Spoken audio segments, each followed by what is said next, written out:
This is OwlUp, where learning happens in minutes, not hours. For a deeper journey, explore all our courses at owlup.co. Now, let's dive in.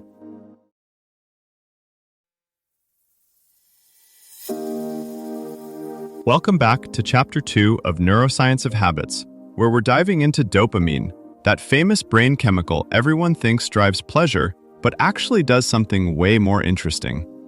Today we'll unpack why dopamine is really about wanting and craving, not getting high, and how understanding this difference is the key to breaking those stubborn habits that keep pulling you back in.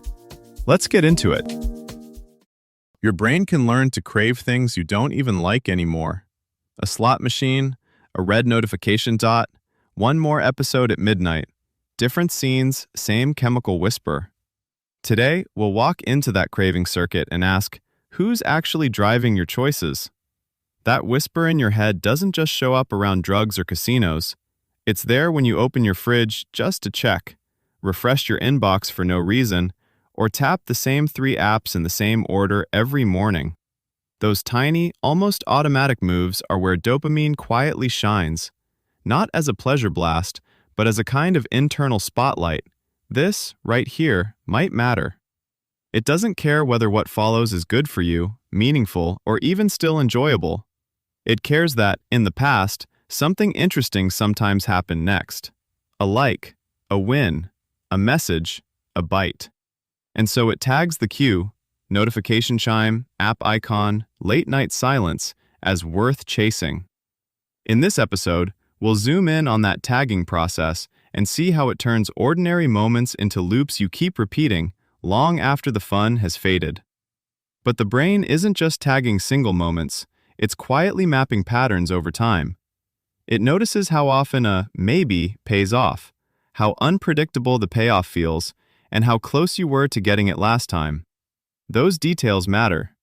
A snack that's only good sometimes, a message that might be exciting, a feed that occasionally serves gold, these become disproportionately magnetic. The less certain the outcome, the more your attention leans in. This is why variable rewards are so powerful. Your brain starts prioritizing possibility over actual satisfaction and repetition over reflection. Dopamine's leaning in doesn't happen in a vague, all-over-the-brain way. It's surprisingly precise. Tiny bursts in circuits like the nucleus accumbens act almost like timestamps on your experience. This sound, this sight, this context. Over time, your brain starts treating those timestamps as instructions. See this cue? Shift resources. Get ready to move. At baseline, those signals are faint, on the order of a few nanomolar in that nucleus accumbens soup. Enough to keep you engaged with life, not enough to glue you to any one thing. But when something spikes that signal hard and fast, an amphetamine, a big crypto win, a viral post, your brain doesn't just register, that was intense. It quietly updates. When cues like this show up, drop everything. One twist, the biggest blip isn't when the reward lands, it's when your brain thinks it might. Once the pattern is learned, the cue gets the spike, the payoff often gets a shrug. That's why a 0.2-second surge when you glimpse your lock screen can send you into 10 minutes of scrolling that feel weirdly flat. You were chasing the maybe, not the moment. Now scale this up. A slot machine, a loot box, an endless feed. Each is tuned so the maybe hits over and over on no fixed schedule. Companies A/B test colors, sound effects, timing, and near misses to slightly sharpen those transient spikes. The goal isn't just one big win. It's to keep your prediction system hovering on the edge of almost. This is also why people can get hooked without any special vulnerability. Give a healthy brain strong, frequent, unpredictable cue, spike pairings, and the circuitry adjusts. In Parkinson's, simply nudging those same pathways with dopamine agonist drugs is enough for 6 to 8% of patients to slide into compulsive gambling or shopping. The personality didn't change first, the chemistry did. Add one more complication.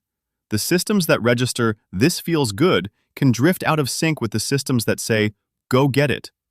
You can end up in a loop where the cue still triggers full pursuit, even though the actual experience now lands as meh or even unpleasant.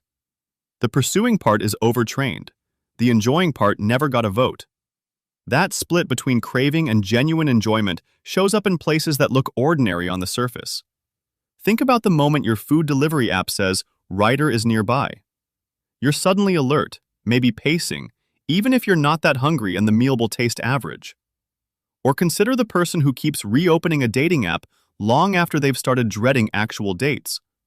The swipe still pulls them in, even as each match feels more like admin than romance. A similar pattern appears in compulsive checking at work. You refresh your analytics dashboard far more often than the numbers really change in meaningful ways. The quick glance rarely satisfies, but the urge to just check once more keeps resurfacing, especially when results have been volatile lately. On a larger scale, this helps explain why certain games, markets, or feeds feel sticky even when their content grows stale. The mind isn't only tracking how good something is, it's quietly tracking how close you might be to something big next time you engage. Your newsfeed, markets, and notification badges are quietly training you.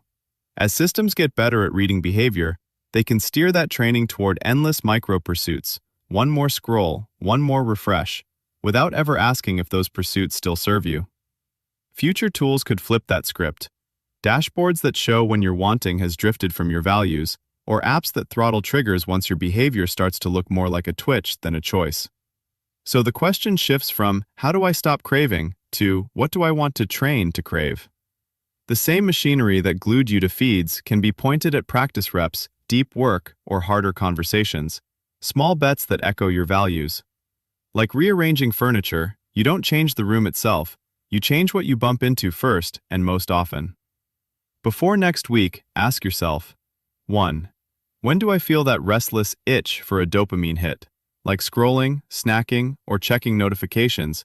And what very specific feeling or situation is that urge helping me avoid right now? 2.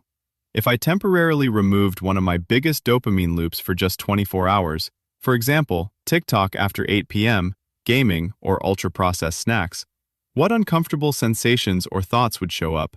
And what might they be trying to tell me about what I actually need? 3. Where in my day do I confuse craving with genuine desire, chasing quick hits instead of meaningful goals? And what is one concrete, desire-based activity, like a deep work block, a real conversation, or a creative project, I'm willing to protect in my schedule this week, even when the cravings spike? This was OwlUp, your daily step forward. To keep learning with structured courses and more insights, go to owlup.co. Until tomorrow!